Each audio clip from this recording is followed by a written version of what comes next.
Hello, I'm back. Okay, now we've just made our elongated stitches. Now we're going to do the K5 turn. And you're turning it because you're essentially taking stitches from looking like this to looking like that. But that's going to be something that happens naturally as you put all these stitches in. It just kind of twists it or turns it. So this is a multi-step process. You're going to do a few different things here, so it's kind of long. So let's start with our 5 stitches here, the 5 elongated stitches. See, stitch 1, 2, 3, 4, 5. We first need to make them look like they're actually elongated, like they're longer. So we're going to start by pulling all of the stitches off. And again, I'm filming myself with a semi-precariously perched phone, so bear with me here. So pulling these stitches off from the left to the right needle, and we're unwrapping them in the process. And here's stitch number 5. Okay, so you can see all those long stitches on the right side there. What we're going to do is put those 5 stitches back on the left needle. So 1, 2, 3, 4, 5, and here we go. Now what we're going to do is knit 5 more stitches. But we're going to knit all 5 stitches through all 5 stitches at the same time. So normally you would go, when you knit a stitch, you go front to back and you wrap it around. Well, that same concept applies here, only instead of knitting through 1 stitch, you're going to knit through all 5 stitches. And you're going to do 5 stitches through all 5 stitches. Now the main thing to remember here is that you need to knit all your stitches through these before you pull these stitches off.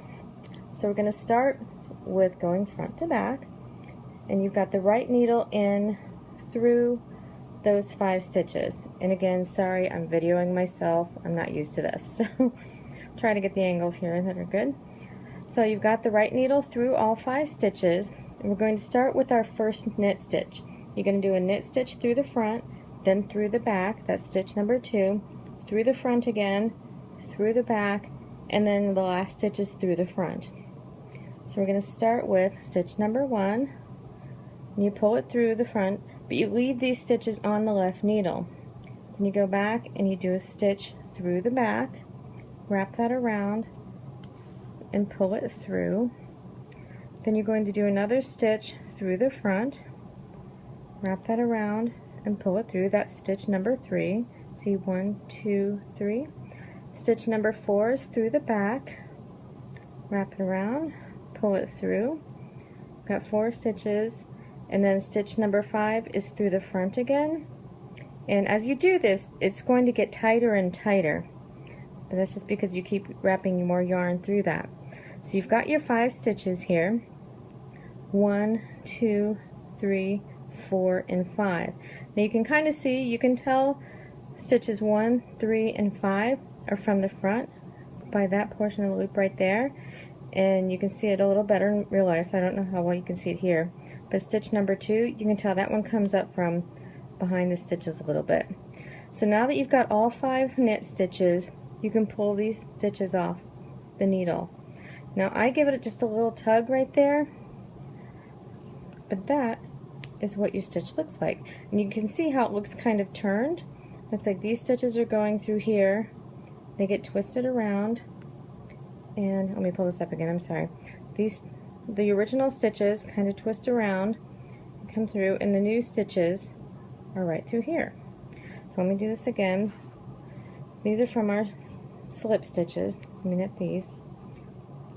1, 2, 3, 4, 5. So now I've got 5 more elongated stitches. 1, 2, 3, 4, 5. So I'm going to pull these off.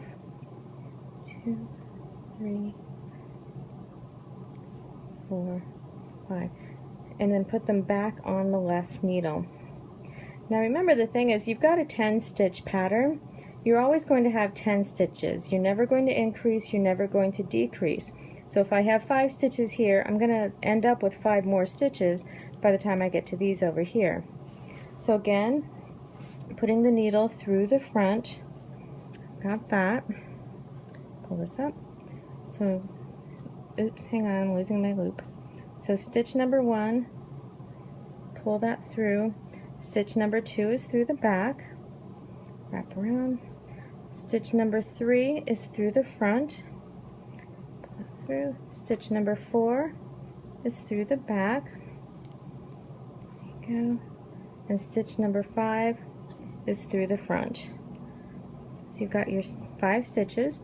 1, 2, 3, 4, 5. Now you can pull these off the left needle. Do this one more time. 2, 3, 4. Get through my slip stitches right there.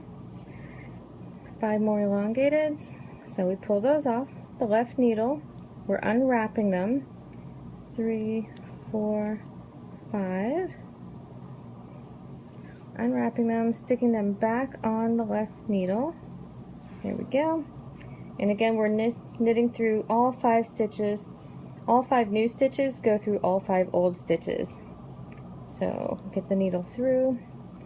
Stitch 1 from the front. Stitch 2 in the back. Sorry, my thumb's kind of in the way there. Stitch 3 in the front. See how the needle's there. Pull through. Stitch 4 in the back, and stitch 5 in the front. Got your 5 new stitches right there. Pull those off, and there you go. And I've got an extra stitch over here, and I'm not knitting in the round here, so it looks a little funky. But this is what we have. So these stitches are going to be tight when you first do them. As soon as you do your next row, oops, sorry. As soon as you do your next row of stitches, these will loosen up, and you can play with that a little bit if you want to straighten it up. But these will all loosen up a little bit with your next row of knit stitches, because you've got 2 more rows after this for your knit stitches before you pull these 3 stitches up to make a little point. But that is the K5 turn with the knitted K5 elongated stitches. I hope that helps, but please let me know if you still have questions. I can do this again, and hopefully next time with someone actually holding the camera rather than balancing it in my lap. So thank you very much. Bye.